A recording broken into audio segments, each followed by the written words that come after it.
Hello student, जैसा कि आप लोग जानते हैं कि पिछले क्लास में मैंने आपको एनसीईआरटी का एक्सरसाइज 1.1 के क्वेश्चंस को सॉल्व करके बताया। आज हम अंकगणित की आधारभूत पढ़ने का यानी फंडामेंटल थ्योरम ऑफ अरिथमेटिक के बारे में जानेंगे। अंकगणित की आधारभूत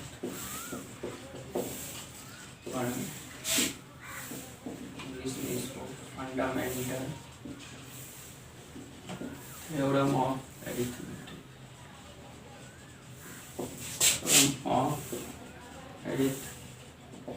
arithmetic fundamental theorem of arithmetic. Fundamental theorem of arithmetic का स्टेटमेंट जानने से पहले हम लोग कुछ अभाज्य संख्याओं पर विचार करते हैं। मान लीजिए कि मेरे पास 2, 3, 5, 7, 11 ये 5 अभाज्य संख्या हम लिए हैं। इसको गुना कर करके इसका गुणनफल देखते हैं क्या क्या आता है। मान लीजिए पहले हम ये दो अभाज्य संख्या 2 और 3 हैं। ये 2, 3 को गुना करने पे 6 आया। फिर 3 अभाज्य संख्या 2, 3, 5, इसको 6, 5 कर दिए 30 आ जाएगा। फिर 2, 3, 5 × 7 तो ये आपका आ जाएगा 37 जा 210। फिर 500 अभाज्य संख्या ले लिए हैं 2, 3, 5, 7 और इसके साथ साथ 11 भी ले लिए। ये आपका हो जाएगा 21 × 11 21 × 11 आपका हो जाएगा 1 31 × 11 तो ये हो जाएगा तुम्हारा आपका 2310। ठीक है, तो हम क्या देख रहे हैं कि दो अभाज्य संख्याओं को गुणा करने पे क्या आ रहा है। दो अभाज्य संख्या को गुणा करने पे एक प्राकृत संख्या आ रहा है 6, 30, 208, 2310 इस तरह से, या इसके हम भाज्य संख्या भी बोल सकते हैं। भाज्य संख्या क्या होती है जिसका 2 से ज़्यादा गुणनखंड यानी कि जो एक और स्वयं को अलावे भी किसी और से विभाजित हो जाए। तो 6 एक भाज्य संख्या है। 30 इसको प्राकृत संख्या भी आप बोल सकते हैं। अच्छा, ये आप जानिए कि ये अभी हम 5 अभाज्य संख्या लिए हैं। तो इस 5 अभाज्य संख्या में से हम कितना संख्या बना सकते हैं प्राकृत संख्या, यानी इन 5 अभाज्य संख्याओं को गुणा करने पे आपस में कितना भाज्य संख्या बन सकता है। ठीक है, अब जैसे आप ये सोचिए कि इसी 5 अभाज्य संख्या में से अगर इसको रिपीट कर दें, इसका घात बढ़ा दें। जैसे मान लीजिए 2 इसमें 1 टाइम्स लिए हैं, अगर हम 2 को 2 टाइम्स ले लेते हैं, जैसे इस तरह से लिख देते हैं। मार्कर नहीं चल रहा है।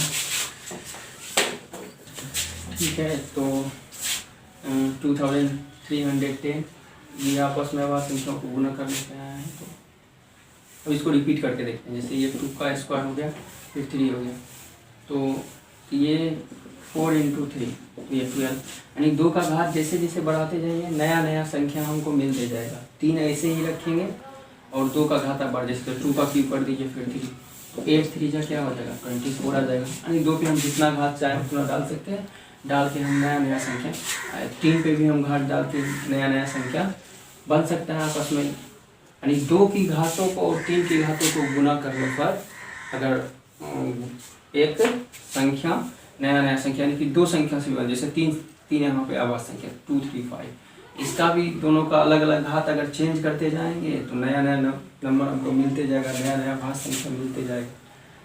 तो अब एक ये प्रश्न उठता है कि ये पहले ये सोचिए कि अभाज्य संख्या कुल कितनी है, कुल कितनी अभाज्य संख्या है। क्या अभाज्य संख्याओं का समूह अगर बनना चाहें तो कितनी है। जैसे यहाँ अभी हम 5 अभाज्य संख्या लिए 2, 3, 5, 7, 11 तो 2, 3, 5, 7, 11 फिर 30, इसके बाद आपका हो जाएगा 13 के बाद 17 फिर 19। इसी तरह से अभाज्य संख्याओं का अनंत अभाज्य संख्या है यानी अनेक अभाज्य संख्या है। अगर इसका आप समूह बनाना चाहेंगे तो इसको तो काउंट नहीं कर सकते। अब इन अभाज्य संख्याओं को कुछ को लेकर या सभी को लेकर, कुछ को लेकर या सभी को लेकर अगर हम गुणा करेंगे तो इनका जो गुणनफल आएगा एक भाज्य संख्या आएगा, एक भाज्य संख्या आएगा। तो जो भी आएगा वो सब भाज्य संख्या आएगा। तो अब एक ये प्रश्न उठता है कि जैसे ये पैटर्न से क्लियर है कि भाज्य संख्या आएगा कि क्या सभी भाज्य संख्याओं को हम अभाज्य संख्याओं के गुणनफल के रूप में लिख सकते हैं। जैसे हम अभी 2 × 3 किए तो 6 आया, 2 × 3 × 5 आया तो 30 आया, तो अगर हम अभाज्य संख्याओं को गुणा करें तो जितना भी भाज्य संख्या है वो सब आ जाएगी, सभी भाज्य संख्या आ सकती है। पिछले क्लास में आप पढ़े थे कि कोई भी प्राकृत संख्या उसको इसके अभाज्य गुणनफल के गुणनफल के रूप में लिखा जा सकता है। जैसे प्राकृत संख्या इसके अभाज्य गुणनफल, जैसे कि मान लीजिए अगर हम कहें 2, तो 2 को हम 2 लिख सकते हैं। 2 × 1 इसलिए नहीं लिखेंगे क्योंकि 2 का अभाज्य गुणनखंड 1 नहीं है, अभाज्य संख्या 1 नहीं होती। 1 ना तो अभाज्य संख्या होती है और ना ही भाज्य संख्या, क्योंकि इसका मात्र एक गुणनखंड नहीं है, स्वयं से विभाजित होता है। इस तरह से लिख सकते हैं, ठीक है। 2 को कोई भी प्राकृत संख्या होती है, ये 2 अभाज्य संख्या है लेकिन ये प्राकृत संख्या होगी, तो 2 को 2 3 भी अभाज्य संख्या है लेकिन प्राकृत संख्या है। इस तरह से लिख सकते हैं। जैसे 4 है तो 4 को हम 2 के अभाज्य गुणनखंड यानी कि 2 को आपस में 2 बार गुणा करने से 2 के घात के फॉर्म में लिख सकते हैं 4 को। फिर 5 को इसी तरह से लिख सकते हैं। फिर 6 को भी हम 2 × 3 इस तरह से लिख सकते हैं। यानी कि जो भी आप भाज्य संख्या, कोई भी भाज्य संख्या आप ले लीजिए, मान लीजिए 15 है, 12 है, कुछ भी 13 × 3 × 5 15 हो जाएगा। इस तरह से कोई भी भाज्य संख्या होगा तो आप ये देखिएगा उसको हम अभाज्य संख्याओं उसके अभाज्य संख्याओं के गुणनखंड के गुणनफल के रूप में लिख सकते हैं, ठीक है, क्लियर है। किसी भी भाज्य संख्याओं को इसके अभाज्य संख्याओं के गुणनखंड के गुणनफल के रूप में लिखा जा सकता है, या ऐसे भी कह सकते हैं कि किसी भाज्य संख्याओं के इसके अभाज्य संख्याओं के गुणनखंड की घातों के रूप में लिखा जा सकता है। क्योंकि इसका जो अभाज्य संख्या, जैसे यहाँ पे 4 का अभाज्य गुणनखंड में 2 आता है तो 2 की घात के रूप में हम इसको लिख सकते हैं। फिर 8 एक भाज्य संख्या है, 8 को हम इस तरह से लिख सकते हैं 2 × 2 × 2 यानी 2 का 3, 2 के पावर 3 यानी 2 का तीसरा घात 8 को हम बोल सकते हैं। तो इस तरह से हम देखते हैं कि कोई भी भाज्य संख्या जो है, या ये कहिए प्राकृत संख्या, जैसे यहाँ पे कोई भी प्राकृत संख्या उसको इसके अभाज्य गुणनखंड के गुणनफल या उसके अभाज्य गुणनखंड के घातों के गुणनफल के रूप में लिखा जा सकता है। जैसे यहाँ पे है 2 तो अभाज्य संख्या है और प्राकृत संख्या है, 3 भी अभाज्य संख्या है तो इसके अभाज्य गुणनखंड के रूप में लिख रहे हैं। 4 एक भाज्य संख्या है तो इसको हम 2 के घात के रूप में लिख रहे हैं, ठीक है। 5 तो क्या देख रहे हैं कि किसी भी प्राकृत संख्याओं को इसके अभाज्य गुणनखंड के गुणनफल के रूप में लिखा जा सकता है। अब भाज्य संख्याओं पे आते हैं। इस समय से भाज्य संख्या कौन है, 4 और 6, तो 4 को भी हम इसके अभाज्य गुणनखंड की घातों के रूप में लिख सकते हैं। जो भाज्य संख्या है 4, 6, 8 यानी कि जो भी भाज्य संख्या उसको इसके अभाज्य गुणनफल के गुणनफल या अभाज्य गुणनखंड के घातों के गुणनफल के रूप में हम लिख सकते हैं। तो ये बात समझ में आ गया आपको कि क्या है, क्लियर है। यही जो स्टेटमेंट है इसी को हम कहते हैं अंकगणित की आधारभूत प्रमेय, फंडामेंटल, क्योंकि इसका पूर्णांकों के अध्ययन में इसका महत्वपूर्ण स्थान है। पूर्णांकों का जो गुणों का अध्ययन किया जाता है उसमें इसका बहुत ज़्यादा उपयोग होता है, इसलिए इसको अंकगणित की आधारभूत प्रमेय कहा जाता है। अंकगणित की फंडामेंटल थ्योरम। अब इसका हम स्टेटमेंट जान लेते हैं कि अंकगणित की आधारभूत प्रमेय क्या कहती है।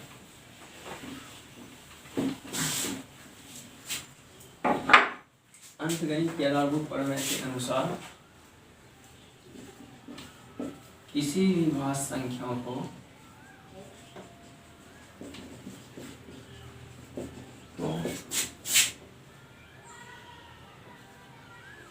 अभाज्य संख्याओं के गुणनफल के रूप में अभाज्य संख्याओं के एक गुणनफल के रूप में व्यक्त यानी गुणनखंडित किया जा सकता है तथा यह गुणनखंड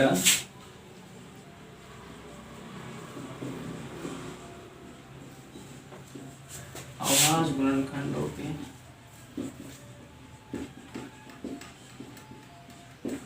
के आने वाले क्रम के बिना अद्वितीय होता है। आने वाले क्रम के बिना अद्वितीय होता है। अद्वितीय होता है। तो क्लियर है कि किसी भाज्य संख्या को अभाज्य संख्या के गुणनफल के रूप में व्यक्त किया जा सकता है। यह गुणनखंड आने वाले क्रम के बिना, गुणनखंडों के आने वाले क्रम के बिना अद्वितीय होता है। अच्छा, इसका मतलब क्या हो कि यह गुणनखंड अभाज्य गुणनखंडों के आने वाले क्रम के बिना अद्वितीय है। तो इसका मतलब समझ लेते हैं। जैसे आप देखिए कि अगर एक भाज्य संख्या हम 30 ले रहे हैं, तो 30 का अगर हम अभाज्य गुणनखंड करेंगे, तो 30 को अभाज्य गुणनखंड करेंगे तो क्या आएगा? 30 का अभाज्य गुणनखंड में इस तरह से कर सकते हैं, 2 × 3 × 5, मतलब 2 से इसमें डिवाइड करेंगे तो ये 15 आ गया, फिर 3 से ये 5 आ गया, यानी 2 × 3 × 5। ठीक है, इसको अभाज्य गुणनखंड के गुणनफल के रूप में लिख पाए, यानी कि अभाज्य संख्याओं के गुणनफल के रूप में लिख पाए। अब अगर ये 30 जो है, पहले हम इसको 2 से डिवाइड किए, 15, फिर 3 से, तो फिर 5। अगर इसका क्रम बदल के लिखे तो क्या, अगर मान लीजिए इस तरह से हम लिखें 3 × 5 × 2, तो क्या होगा? फिर भी तो ये इस 30 को ही इस तरह से लिख सकते हैं। ठीक है, यानी 30 को। तो अगर इसके क्रम पे महत्व नहीं दिया जाए, ठीक है, क्रम का कोई महत्व नहीं होता, क्रम के बिना अगर माना जाए तो ये जो अभाज्य गुणनखंड होता है ये अद्वितीय होता है। यानी ये समझ लीजिए कि अगर क्रम को छोड़ दिया जाए तो इसके अभाज्य गुणनखंड में वही तब अभाज्य संख्या आएगी, चाहे कितनी जिस तरह से भी आप इसका अभाज्य गुणनखंड करेंगे। जैसे इसमें हम 2, 3, 5 आया है, तो 2, 3, 5 भी आएगा, सिर्फ क्रम बदल गया है। तो क्रम बदलने से कोई महत्व नहीं होता। क्लियर है? क्लियर है?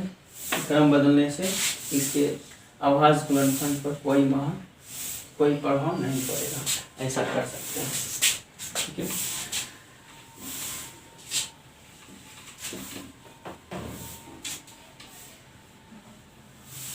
यानी ये कह सकते हैं कि किसी भी प्राकृत संख्या का अभाज्य गुणनखंड जो होता है अद्वितीय होता है यदि इसके क्रम का महत्व नहीं दिया जाए। क्रम को छोड़ दिया जाए तो किसी भी प्राकृत संख्या का अभाज्य गुणन, यानी किसी भाज्य संख्या का अभाज्य गुणनखंड अद्वितीय होता है। तो क्लियर है कि अंकगणित की आधारभूत प्रमेय क्या होती है। अब हम ये जान लेते हैं, इसका डिफिनीशन से जान लेते हैं, डिफिनीशन है, इसका अनुप्रयोग जान लेते हैं कि इसका अनुप्रयोग क्या होता है। जैसे मान लीजिए कि अगर हमको ये बोला जाए कि 15⁻n का अंतिम अंक 0 होगा, यानी इसका जो अंत, ये जो है संख्या, इसका इकाई अंक 0 होगा या अंतिम अंक या ये 0 पर समाप्त होगा, इस तरह से अगर क्वेश्चन रहेगा तो पहले आप ये सोचिए कि अगर मान लीजिए कि जैसे जिसके अंतिम अंक में 0 है उसका आप अभाज्य गुणनखंड कीजिए। अभाज्य गुणनखंड करके देखते हैं कि क्या क्या आता है। जैसे मान लीजिए 10 है, तो 10 को हम क्या लिख सकते हैं? 2 × 5। 20 को हम क्या लिख सकते हैं? 2 × 2 × 5। ठीक है, तो इसको 2 का स्क्वायर × 5⁻1 घात के रूप में अगर लिखें तो 30 को क्या लिख सकते हैं? 2 × 3 × 5, यानी 2⁻1 3⁻n, इस तरह से लिख सकते हैं। 40 को 2 × 2 × 2 × 5, 2 का क्यूब × 5। ठीक है, एक पैटर्न, इस पैटर्न पे आप गौर कीजिए, ध्यान दीजिएगा। 10 अगर है तो 2 × 5 आ रहा है, यानी कि इसके अभाज्य गुणनखंड में 2, 5। 20 के अभाज्य गुणनखंड में 2 की घात और 5 की घात, यानी कि आ रही है। 30 के अभाज्य गुणनखंड में 2, 3 और 5 की घात। 40 के अभाज्य गुणनखंड में 2 और 5 की घात। यानी कोई भी प्राकृत संख्या या कोई भाज्य संख्या जिसके अंतिम अंक में 0 होता है उसके अभाज्य गुणनखंड में 2 और 5 अवश्य आता है। इसके अलावा भी आ सकता है, जैसे 30 के अभाज्य गुणनखंड में 2, 3, 5 आया, यानी कि 2 और 5 के अलावा भी 3 आया, 3 की घात। तो और भी इस तरह से आ सकता है, लेकिन ये फिक्स है कि 2 और 5 अवश्य आएगी। तो एक ये कह सकते हैं कि जिसके अंतिम अंक में 0 होगा वो 2 से विभाजित होगा और 5 से भी विभाजित होगा।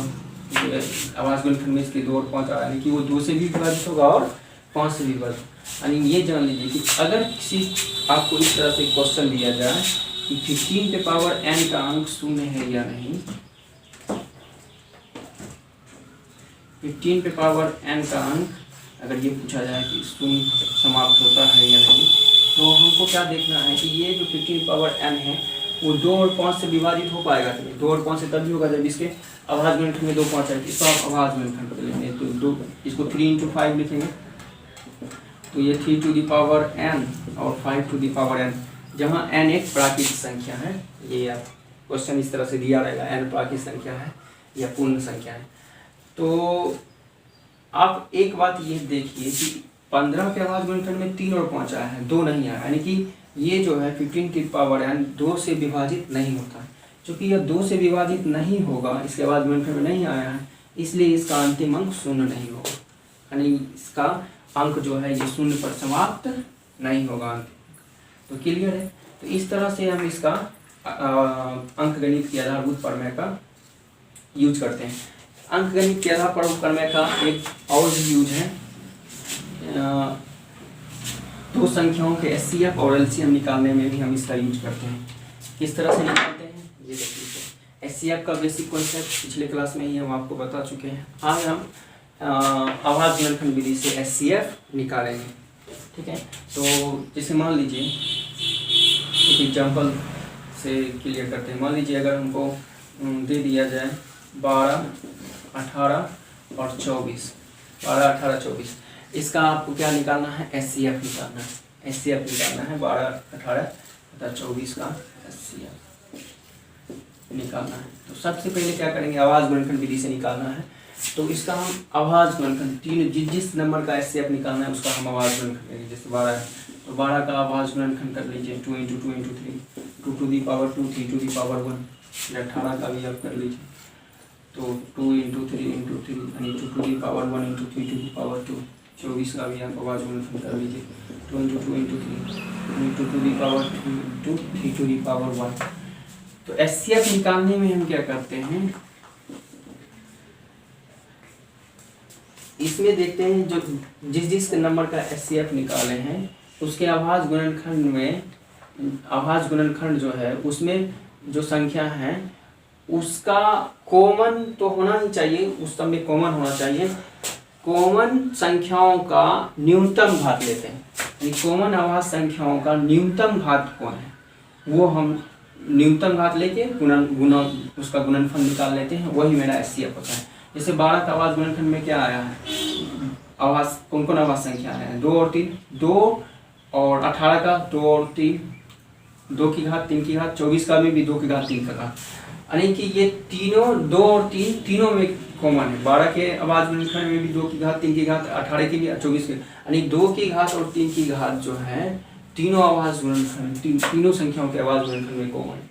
तो 2 की घात और 3 की घात जो न्यूनतम घात होगा वो हम लेके उसका गुणनफल निकालेंगे, वही एचसीएफ होगा। जैसे 12, 18, 24, जो अभाज्य संख्या आया है उसका न्यूनतम घात वयनिष्ठ अभाज्य संख्याओं का न्यूनतम घातों का गुणनफल। तो वयनिष्ठ अभाज्य संख्याओं के न्यूनतम घातों का गुणनफल मतलब 2 to the power 1, 2 to the power 2, 2 to the power 3। तो न्यूनतम घात तो 2 to the power 1 है, तो यहाँ से हम 2 to the power 1, फिर 3 भी कॉमन है, 3 की घात भी, तो 3 to the power 1 इससे ले लेंगे तो हो जाएगा 2 × 3 यानी 6। यही मेरा हो गया आंसर एचसीएफ। यानी क्लियर है। एचसीएफ का बेसिक कॉन्सेप्ट तो आपको पहले बता चुके हैं, यानी कि 6 एक ऐसा संख्या है जो सबसे बड़ा है और 12, 18 तक 24 को पूरा ब्लॉक करती है, यानी 6 से बड़ा कोई संख्या नहीं। अगर एचसीएफ का जो बेसिक कॉन्सेप्ट बता है तो वो वीडियो आप नहीं देखे हैं तो वो आप वीडियो देख लीजिए तो आपको क्लियर हो जाएगा, ठीक है। इस तरह से हम इसका एचसीएफ निकालते हैं। एलसीएम भी निकालते हैं, तो एलसीएम देख लीजिए एलसीएम किस तरह से निकालते हैं। अगर एलसीएम पूछा जाए 12, 18, 24 का, तो 12, 18, 24 का एलसीएम क्या हो जाएगा। इसमें क्या देखते हैं, जो अभाज्य संख्या आया है उसकी महत्तम घातों का गुणनफल। इसमें था कि उभयनिष्ठ अभाज्य संख्याओं के न्यूनतम घातों का गुणनफल, उभयनिष्ठ अभाज्य संख्या। एलसीएम में उभयनिष्ठ अभाज्य संख्या नहीं देखते हैं, जो भी अभाज्य संख्या है उसकी महत्तम घातों का गुणनफल, ठीक है। सीधा अभाज्य संख्या देखना है, तो 2, 3 आया है, इसका महत्तम घात लेना है, तो महत्तम घात यहाँ 2 to the power 3 है और न्यूनतम घात 3 to the power सॉरी इसमें 3 का महत्तम घात 3 to the power 2 है। ये आपका हो गया 8 × 9, ये 72। क्लियर है कि एलसीएम आया है मेरा 12, 18, 24 का 72 और एचसीएफ आया है 6। अच्छा, एलसीएम का कॉन्सेप्ट नहीं बताए थे क्योंकि फर्स्ट एक्सरसाइज में हमको ये नहीं पढ़ना था, एचसीएफ के बारे में सिर्फ पढ़ना था। तो आज हम एलसीएम का बेसिक कॉन्सेप्ट भी आपको बता दे रहे हैं। एलसीएम का बेसिक कॉन्सेप्ट जानने से पहले आपको अपवर्त के बारे में जानना होगा, यानी मल्टीपल। तो अपवर्त क्या होता है, पहले इसको मिटा लेते हैं।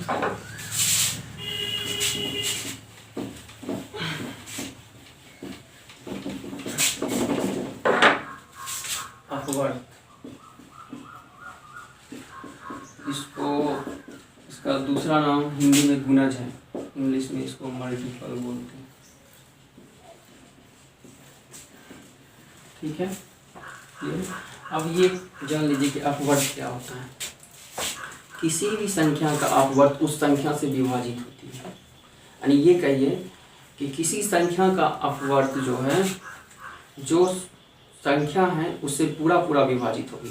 जैसे कि मान लीजिए कि 2 का अपवर्त, जो 2 का अपवर्त होगा वो 2 से पूरा पूरा विभाजित होगा, यानी वो सभी संख्या जो 2 से पूरा पूरा विभाजित होगी वो 2 का अपवर्त होगा। तो हम कह सकते हैं कि 2 के अपवर्त जो है 2 के अपवर्त 2, 4, 6, 8, 10। अच्छा, किसी भी संख्या का अपवर्त अनेक होगा, अनंत होगा, इसका तो काउंट नहीं कर सकते हैं क्योंकि 2 से विभाजित होने वाली संख्या अनंत होगी। तो किसी भी संख्या का, जैसे 3 के अपवर्त अगर पूछे तो 3 से जो विभाजित होगा वो सब इसका अपवर्त हो गए। जैसे 3, 6, 9, 3, 6, 9, 12, 15, 18, इसी तरह से। अपवर्तक और अपवर्त में अंतर है। अपवर्तक क्या होता है? किसी संख्या का अपवर्तक जो होता है उस संख्या को विभाजित करता है। जैसे 12 का अपवर्तक, 12 को कौन कौन संख्या विभाजित करेगी वो सब उसका अपवर्तक होगा। जैसे 12 को कौन कौन संख्या विभाजित करेगी, 1, 2, 3, 4, 6, 12, तो ये इसका अपवर्तक हो गया। यानी अपवर्तक किसी संख्या का सीमित होता है, उसको काउंट करके बता सकते हैं कि कुल इतना अपवर्तक है। लेकिन किसी संख्या का कुल अपवर्त पूछे तो वो नहीं, अनंत हो सकती है किसी संख्या। जैसे 12 का अपवर्त होगा तो 12 किस किस संख्या को विभाजित कर रहा है, 12, 24, 36। अपवर्तक के बारे में डिटेल्स में पिछले क्लास में हम आपको बता ही चुके हैं। तो ये हो गया आपका 3 का अपवर्तक। अब हम जान लेते हैं कि लघुत्तम समवर्त क्या होता है। अब आप इसको के लिए भी समझ आइएगा। लघुत्तम समवर्त, इंग्लिश में इसको कहते हैं लोएस्ट कॉमन मल्टीपल, शॉर्ट में एलसीएम कहते हैं। ठीक है, तो अब डेफिनेशन जानिए। 2 या 2 से अधिक संख्याओं का लघुत्तम समवर्त उनका सबसे छोटा उभयनिष्ठ अपवर्त होता है। सबसे छोटा उभयनिष्ठ अपवर्त, ये ध्यान रखिएगा। 2 या 2 से अधिक संख्या का लघुत्तम उनका सबसे छोटा उभयनिष्ठ अपवर्त होता है। क्लियर करते, जैसे कि मान लीजिए हमको 12, 18, 24 का निकाल के उसी का निकाल दिखाते हैं आपको। 12 के अपवर्त, तो 12 का अपवर्त, 12 का अपवर्त तो बहुत सारा होगा। 12, 24, 36, 48, 60, 72, 84, इसी तरह से 18 के अपवर्त अगर लिख देते हैं तो इसका भी होगा 18, 36, 54, 90, 102, इस तरह से। 24 के अपवर्त तो इसका हो जाएगा 24, 48, 72, 96, 120, इस तरह से और आगे बढ़ते। अब एक बात सोचिए कि इसमें उभयनिष्ठ अपवर्त कौन कौन है। ठीक है, तो उभयनिष्ठ अपवर्त ध्यान दीजिएगा। तो सबसे पहला उभयनिष्ठ अपवर्त 72 है। इसके बाद 12 का जो अपवर्त है वो 144 लिया है। 18 में भी 144, फिर यानी कि जो 72 का अपवर्त होगा, यानी जो 72 से विभाजित होगा, 72 से जो संख्या विभाजित होगी वो सब 12, 18, 24 से विभाजित होगी, यानी कि वो सब 12, 18, 24 का भी अपवर्त होगा, यानी वो उभयनिष्ठ अपवर्त हो गया। तो आप ये कह सकते हैं कि उभयनिष्ठ जो अपवर्त होगा, तो यानी उभयनिष्ठ अपवर्त भी अनेक होगा, अनंत। तो उभयनिष्ठ अपवर्त आपका हो गया सबसे पहला 72, फिर 144, इसी तरह से इसके 72, 6, 7 या 216, इस तरह से अनेक होंगे। ठीक है, अब आप इसमें सबसे छोटा उभयनिष्ठ अपवर्त कौन है? सबसे छोटा उभयनिष्ठ अपवर्त, सबसे छोटा उभयनिष्ठ अपवर्त जो है उसमें से सबसे छोटा उभयनिष्ठ अपवर्त, सबसे छोटा उभयनिष्ठ 72 है। इसलिए इसका एलसीएम जो हो गया आपका 12, 18 और 24 का वो 72 हो गया। क्लियर? यानी कि ये जान लीजिए कि 12, 18 और 24 से विभाजित होने वाला सबसे छोटा संख्या 72 है। तीनों से विभाजित होने वाला सबसे छोटा नंबर 72 है। इससे छोटा संख्या कोई नहीं है जो तीनों से विभाजित हो जाए। इससे बड़ा हो सकता है, जैसे 144 भी 12, 18, 24 से विभाजित होगा, फिर 216 भी विभाजित होगा और इस तरह से आगे। यानी कि 72 जिसको जिसको विभाजित करेगा वो सब को 12, 18, 24 में विभाजित कर देगी, लेकिन 12, 18, 24 से विभाजित होने वाला सबसे छोटा संख्या 72 है। यानी कि जब आपको ऐसा लगे कि 2 या 2 से अधिक संख्याओं से विभाजित होने वाली सबसे छोटी संख्या निकालना है, तब आप एलसीएम निकालिएगा। क्लियर है? ऐसे एचसीएफ का बेसिक कॉन्सेप्ट हम आपको पीछे बता ही चुके हैं। एलसीएम में देख लीजिए कि जब भी आपको लगेगा 2 या 2 से अधिक संख्या मिलकर किसी एक संख्या को विभाजित कर रही है, तब आप एलसीएम निकालिएगा। जब आपको ये लगेगा कि एक संख्या 2 या 2 से अधिक संख्याओं को विभाजित कर रही है और वह सबसे बड़ी है, वो एक संख्या 2 या 2 से अधिक संख्याओं को विभाजित कर रही है, वह सबसे बड़ी है, तब आप एचसीएफ निकालिएगा। जैसे इसी में अगर 12, 18, 24 का एचसीएफ हमको 6 आया, यानी कि 6 जो है 12, 18, 24 को पूरा विभाजित कर रही है और सबसे बड़ी है।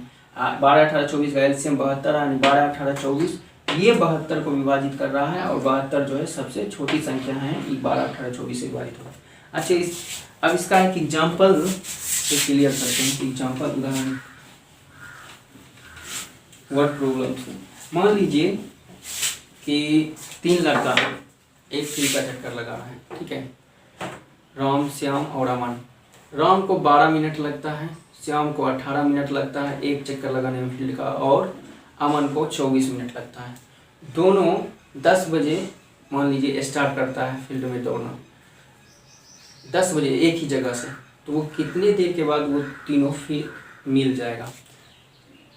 तीनों लड़का राम, श्याम और अमन कितने देर मिनट के बाद फिर पुनः मिलेगा एक स्थान पर? तो आप देखिए कि राम को तो 12 मिनट लगता है, एक चक्कर लगाने, 12 मिनट में वो एक चक्कर लगाने, 10 बज के 12 मिनट में एक चक्कर हो जाएगा। श्याम को 18 मिनट लगता है तो वो कहीं बीच में होगा, 24 मिनट उसको, तो वो भी कहीं पे बीच में ही होगा। यानी अब फिर जब राम 2 चक्कर लगा चुका होगा, यानी 24 मिनट, यानी 10 बज के 24 मिनट पे उससे अमन मिल जाएगा, लेकिन अमन एक चक्कर लगा चुका होगा, और शाम को 18 मिनट लगता है तो वो एक चक्कर लगा के कहीं बीच में होगा। तो इसी तरह से चक्कर लगाते रहेगा। तो आप ये देखिएगा कि जब राम 72 मिनट यानी कि 11:12 पे 6 चक्कर पूरा कर चुका होगा, तो उस समय श्याम भी वहीं पे होगा और अमन भी वहीं पे, लेकिन अंतर सिर्फ इतना होगा, इस राम जो है 6 चक्कर लगा चुका होगा फील्ड का, श्याम 4 चक्कर, क्योंकि 18 मिनट लगता है, 18 4 72 4 चक्कर लगाया होगा, और अमन 3 ही चक्कर लगाया क्योंकि उसको 24 मिनट लगता है। तो क्लियर है? जब इस टाइप का क्वेश्चन आपको लगे कि एक स्थान से 2 लड़का या 3 लड़का दौड़ना शुरू करता है और इसको इतना इतना मिनट लगता है, तो फिर कितने देर के बाद वह पुनः मिलेगा, या तो इस टाइप के क्वेश्चन में हम एलसीएम निकालते हैं। तो क्लियर है कि इसका कॉन्सेप्ट क्या था?